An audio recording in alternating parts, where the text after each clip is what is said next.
Hello everyone. आज हम modern history के एमसीक्यू स्टार्ट कर रहे हैं। ठीक है, आज हम मॉडर्न हिस्ट्री के एमसीक्यू स्टार्ट कर रहे हैं और इसमें हमने मोस्टली जो प्रीवियस ईयर के क्वेश्चन हैं वही लिए हुए हैं। जो प्रीवियस ईयर के क्वेश्चन हैं वही लिए हुए हैं। इसमें हमने जैसे जेकेपीएससी ने जो पूछे हुए हैं, केएस एग्ज़ाम में आए हुए हैं और जेके एसएसबी के एग्ज़ाम में आए। ये सीरीज़ आपके लिए बहुत इंपॉर्टेंट है और जो अपकमिंग एग्ज़ाम है उसके लिए बहुत इंपॉर्टेंट है। ठीक है, फर्स्ट क्वेश्चन क्या है कि Indian statutory commission was also known as. ठीक है, इंडियन स्टैट्यूटरी कमीशन का दूसरा नाम क्या है? ठीक है, इसका दूसरा नाम है साइमन कमीशन। ठीक है, साइमन कमीशन, इसके बारे में हम पढ़ते हैं। साइमन कमीशन 1927 में आया था इंडिया में। क्यों आया था? कॉन्स्टिट्यूशन रिफॉर्म के लिए आया था। ठीक है, कॉन्स्टिट्यूशन रिफॉर्म के लिए आया था और साथ में जो 1919 का एक्ट बना था उसको चेक करने के लिए, उसको रिव्यू करने के लिए आया था। ठीक है, लेकिन इसमें एक ये बात थी, इसमें ये एक बड़ी अलग बात थी कि हमारे इंडियन का कॉन्स्टिट्यूशन बनाने आ रहे हैं ये, और सारे कौन थे? वाइट पीपल थे, सारे वाइट पीपल। तो इसी को देख के हमारे इंडियन ने प्रोटेस्ट किया। ठीक है, उस टाइम जो कांग्रेस का सेशन बैठा था वो मद्रास में बैठा था। 1927 में कांग्रेस का सेशन मद्रास में बैठा था, जिसको हेड कर रहे थे डॉक्टर अंसारी। ठीक है, डॉक्टर अंसारी। ठीक है, और इसी में प्रोटेस्ट करना स्टार्ट कर दिया। ठीक है, इसके खिलाफ प्रोटेस्ट करना स्टार्ट कर दिया और उसी प्रोटेस्ट में लाला लाजपत राय जी की डेथ हो गई थी 1929 में। 17 नवंबर 1929 में उनकी डेथ हो गई थी। ठीक है, और इसमें एक स्लोगन भी निकला था, go back to Simon, Simon go back. उसके बाद ये जो क्रिप्स मिशन है ये क्या है? ठीक है, जो क्रिप्स मिशन है ये आया था 1942 में। ठीक है, ये आया था 1942 में। इसके हेड थे सर स्टैफर्ड क्रिप्स। ठीक है, और इनका यही मोटिव था, उस टाइम वर्ल्ड वार चल रही थी और ये चाहते थे कि हमें इंडियन का साथ मिले, इंडियन का हमें साथ मिले।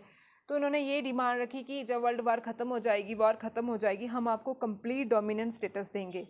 और जो डोमिनेंट स्टेटस है इससे इंडियन को बहुत एलर्जी थी। ठीक है, डोमिनेंट स्टेटस का नाम सुन के वो भड़क जाते थे। क्यों? क्योंकि उनको कंप्लीट इंडिपेंडेंस चाहिए था, अब कंप्लीट इंडिपेंडेंस चाहिए था। ठीक है, तो ये भी फेल हो जाता है। फिर उसके बाद है मॉले मिंटो रिफॉर्म।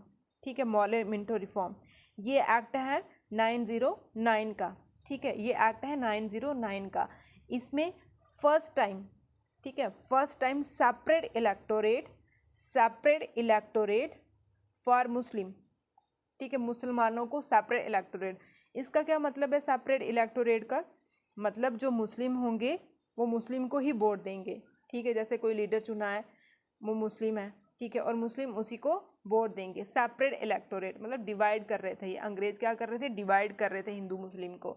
और इसी एक्ट में फर्स्ट टाइम इलेक्शन भी इंट्रोड्यूस हुई थी। ठीक है, इसी एक्ट में फर्स्ट टाइम इलेक्शन इंट्रोड्यूस हुई थी। ठीक है, 909 एक्ट में। और जो हमारे सत्येंद्रनाथ सिन्हा जी थे, कौन? सत्येंद्रनाथ सिन्हा जी। ठीक है, वो फर्स्ट इंडियन थे जो एग्जीक्यूटिव काउंसिल के मेंबर बने थे। ठीक है, एग्जीक्यूटिव काउंसिल के मेंबर बने थे। और जो फर्स्ट होता है वो बहुत इंपॉर्टेंट होता है। ठीक, ये आ गया हमारा इंडियन स्टैट्यूटरी कमीशन। अब सेकंड है हमारा द विडो री marriage act was passed the governor general.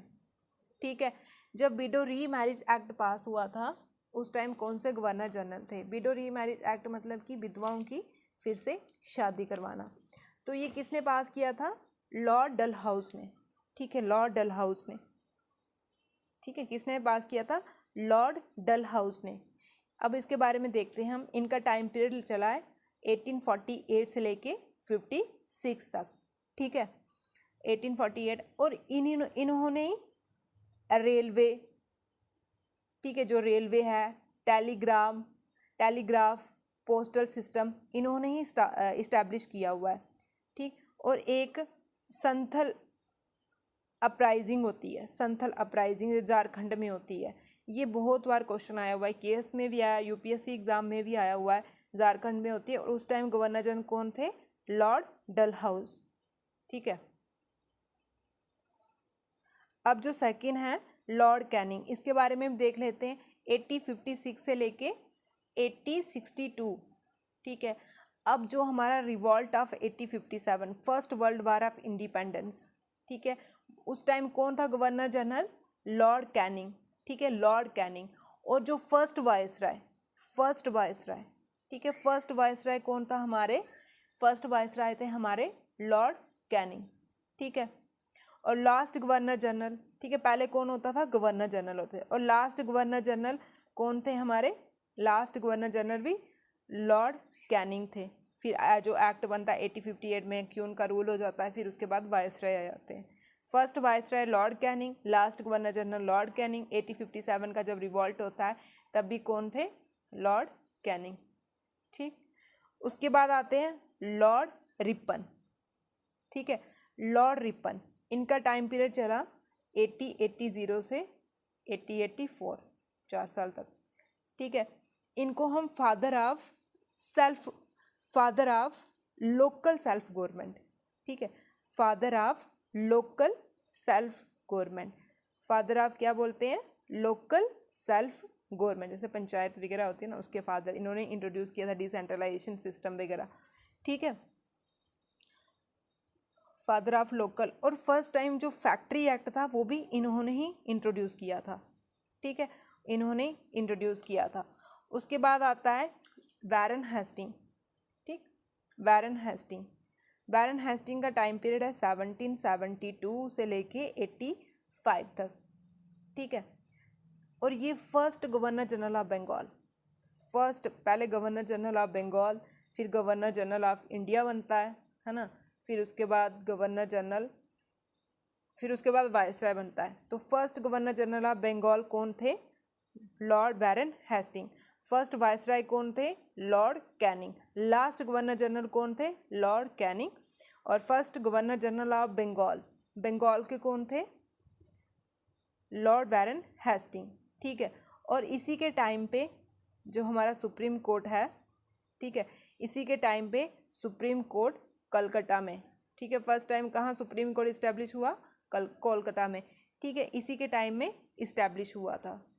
ठीक, और ठीक, ये आ गया। विडो रीमैरिज एक्ट किसने पास किया था? लॉर्ड डलहाउस ने। ठीक है, लॉर्ड डलहाउस ने। अब उसके बाद है question number 3। In 1942 the Cripps mission promise to grant. ठीक है, 1942 में क्रिप्स मिशन, हमने क्या पढ़ा? हमने अभी ऊपर डिस्कस किया कि 1942 में क्रिप्स मिशन आता है, वर्ल्ड वार चल रही थी, उनको हेल्प चाहिए थी इंडियन की, तो उन्होंने क्या ग्रांट दी? उन्होंने बोला कि हमें कंप्लीट डोमिनेंस, हम आपको कंप्लीट डोमिनेंस स्टेटस देंगे। ठीक है, उन्होंने ये रखा उनके आगे प्रस्ताव, कंप्लीट डोमिनेंस स्टेटस भी रखा, और उसके बाद प्रोटेक्शन ऑफ माइनॉरिटी, और हम सेटिंग अप कॉन्स्टिट्यूशन असेंबली। ठीक है, प्रोटेक्शन ऑफ माइनॉरिटीज़ ये भी रखा था, माइनॉरिटी को हम प्रोटेक्ट करेंगे। माइनॉरिटी आपको पता है जिनकी जनसंख्या कम होती है। और उसके बाद कॉन्स्टिट्यूशन असेंबली भी हम बना के देंगे। ठीक है, और कंप्लीट डोमिनेंस स्टेटस, तो इसमें क्या आएगा हमारा? Complete dominance status. ठीक है, इसका आंसर क्या है? फर्स्ट वाला, complete dominance status to India, Cripps mission ने बोला था ये। अब है who presided the first round table conference. ठीक है, round table conference, first round table conference किसने, ये कहाँ लंदन में होती थी, किसने प्रिसाइड की थी? रैमसे मैकडॉनल्ड ने। ठीक है, रैमसे मैकडॉनल्ड ने की थी।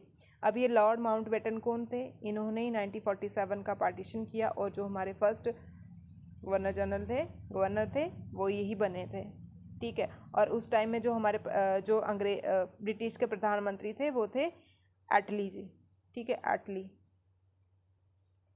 ठीक है,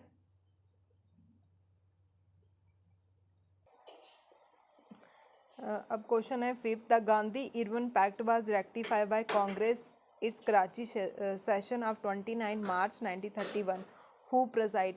ठीक है, जो गांधी और इरविन का पैक्ट साइन हुआ था 29 मार्च 1931 में उस टाइम जो कांग्रेस सेशन था वो कराची में बैठा था। तो इसको किसने प्रेजाइड किया था? ठीक है, इसको हेड किसने किया था? ठीक है, अब ये पूछ रहे हैं कि इसको हेड किसने किया था। जो गांधी इरविन पैक्ट था वो 5 मार्च 1931 में, ठीक है, 5 मार्च 1931 में होता है। इसको हम दिल्ली पैक्ट भी बोलते हैं। जो गांधी थे वो कांग्रेस की साइड से थे और इरविन जो थे वो ब्रिटिश वायसराय थे। ठीक है, इसमें क्या डिमांड रखी थी, क्या था ये? इसमें जो इरविन थे उन्होंने बोला कि आप जो सिविल डिसोबीडियंस मूवमेंट आपने स्टार्ट किया है उसको रोक दो। ठीक है, हम आपको सॉइल कंजप्शन पे राइट देंगे, है ना, जो सॉल्ट है उसको कंज्यूम करने का राइट देंगे। और गांधी जी और बोला इसने, और क्या बोला इसने कि गांधी जी ने बोला कि हमारे सारे प्रिजनर, ठीक है, जो कैदी किए हुए हैं, आपने कैद किए हुए हैं, उनको रिहा कर दो। इन्होंने बोला ठीक है हम रिहा कर देंगे, लेकिन जो नॉन वायलेंस वाले हैं, जिनमें भगत सिंह थे वो वायलेंट थे। ठीक है, ये था गांधी इरविन पैक्ट। ठीक, और कराची सेशन को प्रेजाइड किया था सरदार वल्लभ भाई पटेल ने। ठीक है, सरदार वल्लभ भाई पटेल ने। ठीक है, जिसको आयरन मैन ऑफ इंडिया भी बोलते हैं हम। ठीक है, आयरन मैन ऑफ इंडिया भी बोलते हैं। और इसी कराची सेशन में फंडामेंटल राइट के रेजोल्यूशन भी पास हुआ था। ठीक है, फंडामेंटल राइट का रेजोल्यूशन भी पास हुआ था। और जो राजेंद्र प्रसाद हैं ये हमारे फर्स्ट प्रेसिडेंट थे इंडिया के। ठीक है, फर्स्ट इंडिपेंडेंस इंडिया के प्रेसिडेंट थे। और जवाहरलाल नेहरू जी हमारे फर्स्ट प्राइम मिनिस्टर थे इंडिया के। ठीक, उसके बाद है Gandhi ji influence by writing of. ठीक है, किसकी राइटिंग से गांधी जी बहुत इन्फ्लुएंस हुए थे? ये थे लियो टोल्स्टो। ठीक है, लियो टोल्स्टो। ठीक, who led the salt satyagraha movement after the arrest of Mahatma Gandhi. ठीक है, जब गांधी जी अरेस्ट हो जाते हैं उसके बाद सॉल्ट सत्याग्रह मूवमेंट किसने लीड किया था?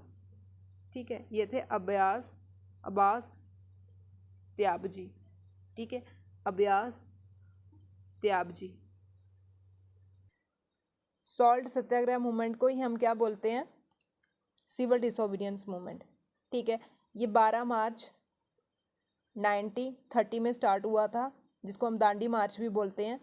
ये 375 किलोमीटर, ठीक है, इसमें लोग 375 किलोमीटर लोग चले थे साबरमती आश्रम से लेके दांडी तक। ठीक है, दांडी कहाँ है? ये गुजरात के गांव का नाम है। ठीक है, गुजरात के गांव का नाम है। ठीक है, इसमें ये मूवमेंट कहाँ स्प्रेड हुआ था? जैसे ये खान बहादुर गफर खान है। ठीक है, इन्होंने पेशावर में इसको लीड किया था। ये पाकिस्तान में पड़ता है अभी, वहाँ पे इन्होंने इसको लीड किया था। इसको हम खान अब्दुल गफर खान को खुदाई खिदमतगर, ठीक है, खुदाई खिदमतगर भी बोलते हैं।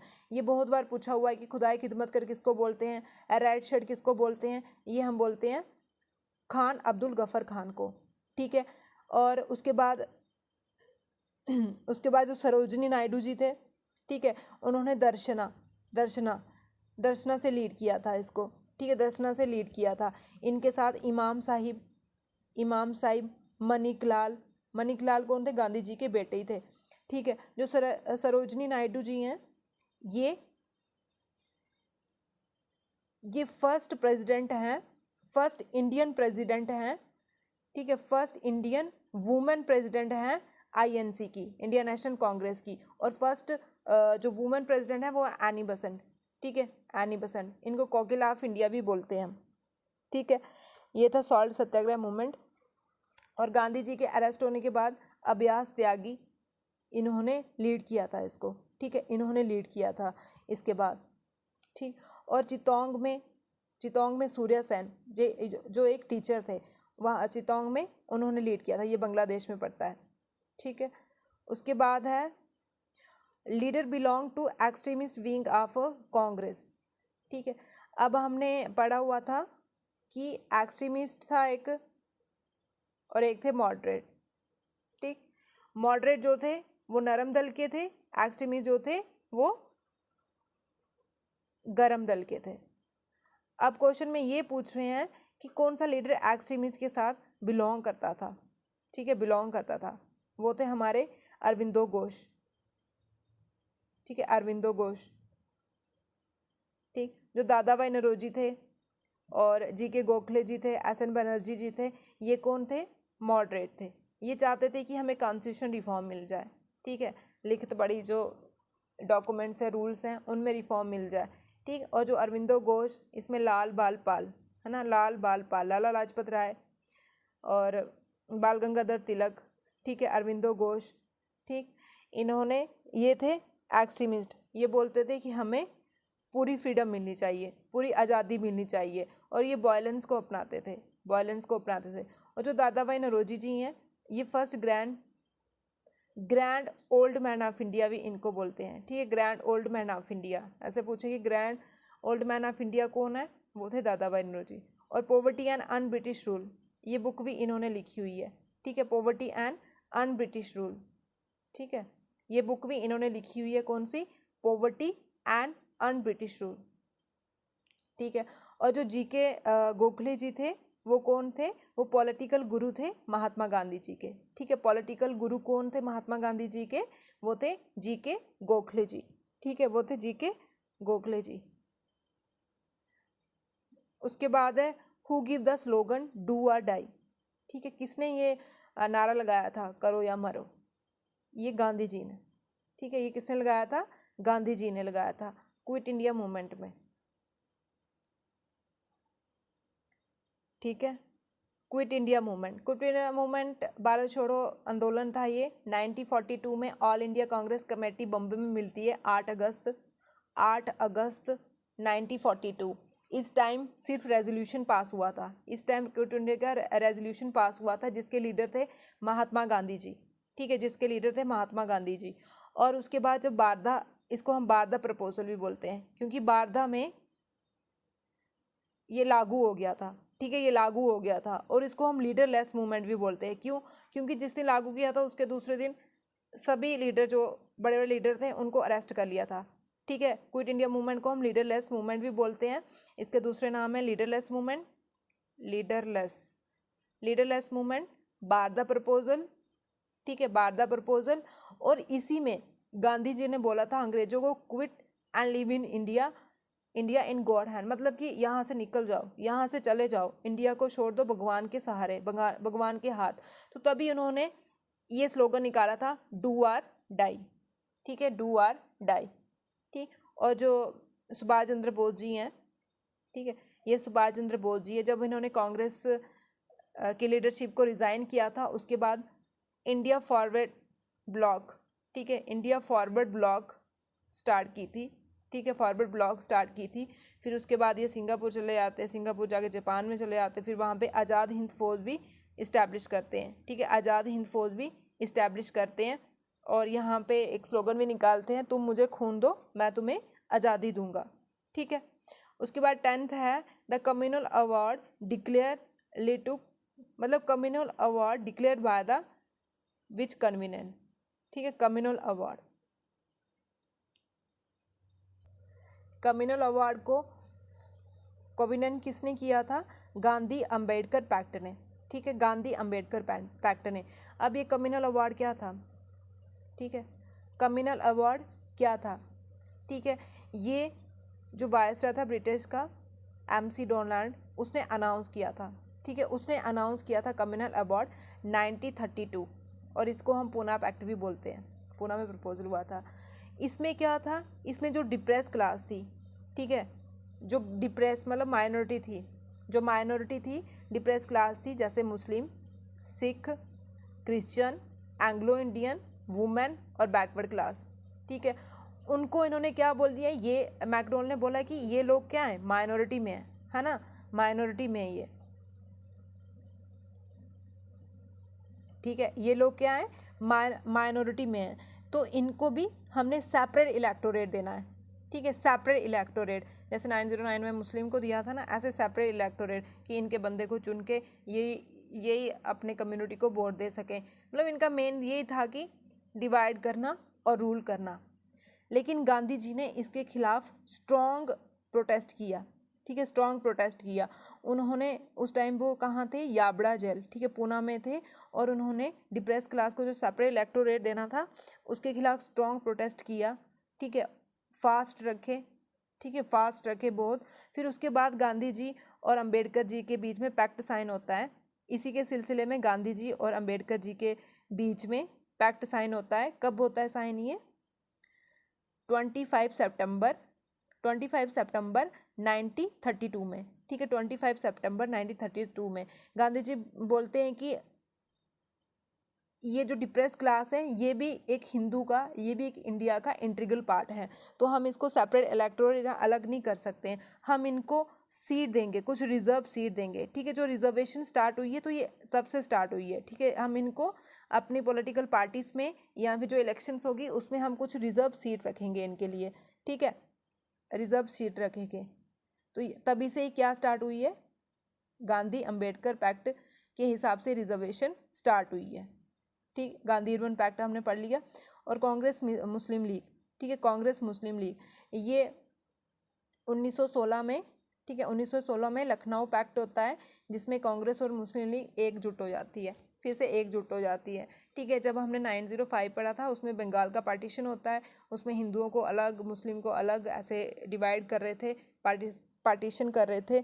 और फिर उसके बाद मुस्लिम 906 में मुस्लिम लीग बनती है, ठीक है, जिसका हेडक्वार्टर कहाँ था, ढाका में था, ठीक है, जिसका हेडक्वार्टर ढाका में था लेकिन बनी कराची में थी ये, ठीक, फाउंड कराची में हुई थी, हेडक्वार्टर ढाका में रखा हुआ था। मतलब ऐसे डिवाइड कर रहे थे, लेकिन बाद में 1916 में लखनऊ पैक्ट होता है, उसमें कांग्रेस और मुस्लिम एक हो जाते हैं, ठीक है, एक हो जाते हैं। But was the Gandhi ji first action and made him national hero. Gandhi ji ने पहला ऐसा कौन सा एक्ट किया था जिससे वो एक नेशनल हीरो बन के थे, ठीक है, कौन सा किया था? चंपारण सत्याग्रह। चंपारण कहाँ है? बिहार में। वहाँ पे इंडिगो प्लांटेशन की रोक लगाई थी, ठीक है, वहाँ पे इंडिगो प्लांटेशन की रोक लगाई थी इन्होंने, ठीक है, जिससे मतलब अपनी बात मनवाई थी अंग्रेजों से, तो जिससे ये क्या बन गए थे? नेशनल हीरो बन गए थे, ठीक। उसके बाद खेड़ा सत्याग्रह भी होता है, अहमदाबाद मिल स्ट्राइक भी होती है। खेड़ा सत्याग्रह मतलब ये गुजरात की जगह है, वहाँ पे फेमाइन आ गए थे, ठीक है, वहाँ पे भुखमरी आ गई थी, ठीक है, उधर भी प्रोटेस्ट किया इन्होंने। फिर अहमदाबाद मिल स्ट्राइक, जो इनको बेजिस नहीं दे रहे थे, बोनस नहीं दे रहे थे, यहाँ पे भी इन्होंने स्ट्राइक की, मतलब नॉन वायलेंस तरीके से स्ट्राइक करके इन्होंने जीत हासिल की थी, ठीक है। फिर नॉन कोऑपरेशन मूवमेंट 1919 में इस्टेब्लिश हुआ था कि नॉन कोऑपरेट करना है, हमने अंग्रेजों के साथ कोऑपरेट नहीं करना है, ठीक।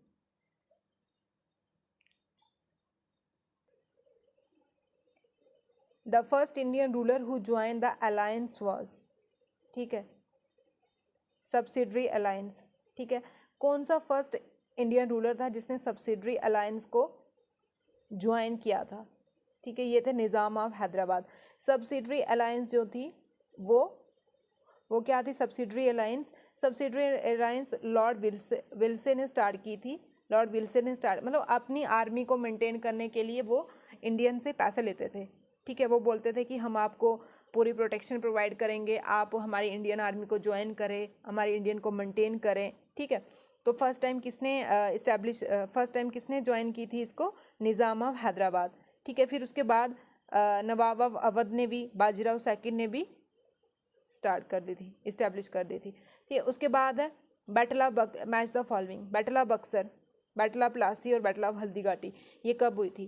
ठीक, जो बैटल ऑफ बक्सर थी ये 1764 में हुई थी, ठीक है, 1764 में हुई थी। इसमें जो अंग्रेजों से, ब्रिटिश से कौन था? ब्रिटिश से था मुनरो, ठीक है, मुनरो। और उसके बाद यहाँ से, ठीक है, इंडियन से कौन था? ट्रिपल अलायंस थी। ट्रिपल अलायंस में एक थे कासिम, मीर कासिम, और दूसरा था सुजाउद्दौला, तीसरा था शाह आलम। जो मीर कासिम था वो बंगाल का नवाब था, जो सुजा था वो नवाब ऑफ अवध था, और जो शाह आलम था वो मुगल का मुगल एम्परर था। ठीक है, इस टाइम क्या होता है, बैटल ऑफ बक्सर होती है और अंग्रेज जीत जाते हैं। ठीक है, और पॉलिटिकली कंट्रोल कर लेते हैं इंडिया के ऊपर। और उसके बाद जो बैटल ऑफ प्लासी है, ठीक है, बैटल ऑफ प्लासी ये कब होती है, 1757 में। ठीक है, इसमें जो ब्रिटिश के से कौन लड़ रहा था, रॉबर्ट क्लीव। ठीक, और किसके बीच में, बंगाल के नवाब थे जो सिज उदौला। ठीक है, इसमें जो जाफर था, मीर जाफर था, उसने रॉबर्ट क्लीव की हेल्प की थी। ठीक है, और अंग्रेज जीत गए थे और इसी के बाद पूरा कंट्रोल हो गया था इंडिया के ऊपर। ठीक है, ये कब होती है, बैटल ऑफ प्लासी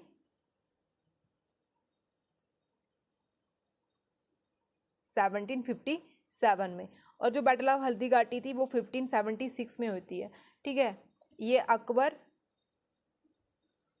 अकबर और महाराणा प्रताप के बीच में होती है। ठीक है, अकबर और महाराणा प्रताप के बीच में होती है। अकबर की जगह से मान सिंह लड़ रहे होते हैं। ठीक, ये आगे हमारी बैटल ऑफ बक्सर और बैटल ऑफ प्लासी और बैटल ऑफ हल्दी घाटी। ठीक, उसके बाद है which battle downfall of Vijayanagara empire. ठीक है, which battle downfall of a Vijayanagara empire, कौन सी बैटल से विजयनगर एम्पायर जो थे वो डाउनफॉल हो गए थे। अब जो विजयनगर एम्पायर है इसको फाउंड किया था हरिहर और बुक्का ने। ठीक है, ये कहाँ पे है, तुंगभद्रा रिवर के ऊपर इसको एस्टेब्लिश किया था, जो हम्पी। ठीक है, हम्पी अभी बड़ी न्यूज़ में आती है और इसकी कैपिटल थी। ठीक, और कौन सी बैटल के बाद, बैटल ऑफ तालीकोटा। ठीक है, बैटल ऑफ तालीकोटा ये हुई थी 1565 में। और जो बैटल ऑफ टैकोलम है ये चोला और राष्ट्रकूटा। ठीक है, चोला और राष्ट्रकूटा के बीच में हुई थी। चोला से लड़ रहे थे परनता किंग फर्स्ट और राष्ट्रकूटा से कृष्ण थर्ड। ठीक है, कृष्णा थर्ड। और जो बैटल ऑफ पानीपत है ना, बैटल ऑफ पानीपत जो थी वो 3 बैटल थी, फर्स्ट सेकंड थर्ड, 3 बैटल हुई थी battle of Panipat, first second third. जो फर्स्ट हुई थी वो 1526 में, ये बाबर और किसके बीच में, इब्राहिम लोदी। ठीक है, इब्राहिम लोदी जो दिल्ली सल्तनत के लास्ट डायनेस्टी या लोधी डायनेस्टी, उसके जो लास्ट रूलर थे लोधी उसके बीच में हुई थी। और जो सेकंड है ये 1556 में बैरम खान और हिमू के बीच। बैरम खान किसके जगह से लड़ रहे थे, अकबर की जगह से लड़ रहे थे। और थर्ड जो थी वो अहमद शाह अब्दाली और महाराठा के बीच में। मराठा हार जाते हैं और ये जीत जाते हैं, यहाँ पे बैरम जीत जाते हैं और यहाँ पे बाबर जीत जाते हैं। ठीक है, और थर्ड हुई थी 1761। फर्स्ट बैटल ऑफ पानीपत 1526 में बाबर और इब्राहिम लोदी के बीच में। और सेकंड होती है 1556 में बैरम खान जो अकबर से लड़ रहे थे और हैमू के बीच में। और थर्ड होती है 1761 अहमद शाह अब्दाली और मराठा के साथ। ठीक है,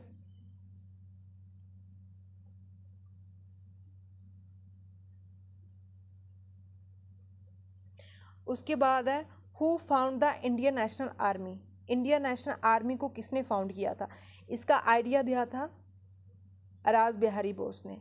ठीक है, और इनिशियली फाउंड किया था मोहन सिंह, ये कैप्टन थे। ठीक है, ये कैप्टन थे। और उसके बाद प्रॉपरली लीड किया था सुभाष चंद्र बोस ने, जिसने नाम दिया था आज़ाद हिंद फौज। ठीक है, जिसने नाम दिया था आज़ाद हिंद फौज नाम दिया था इसको। और इसी में स्लोगन दिया था, तुम मुझे खून दो मैं तुम्हें आज़ादी दूंगा। और फर्स्ट टाइम वुमेन रेजिमेंट भी स्टार्ट की थी, जिसका नाम था लक्ष्मी, जिसको लीड कर रही थी झांसी। ठीक है, ठीक है, ये है हमारे मॉडर्न हिस्ट्री के इम्पोर्टेंट MCQ।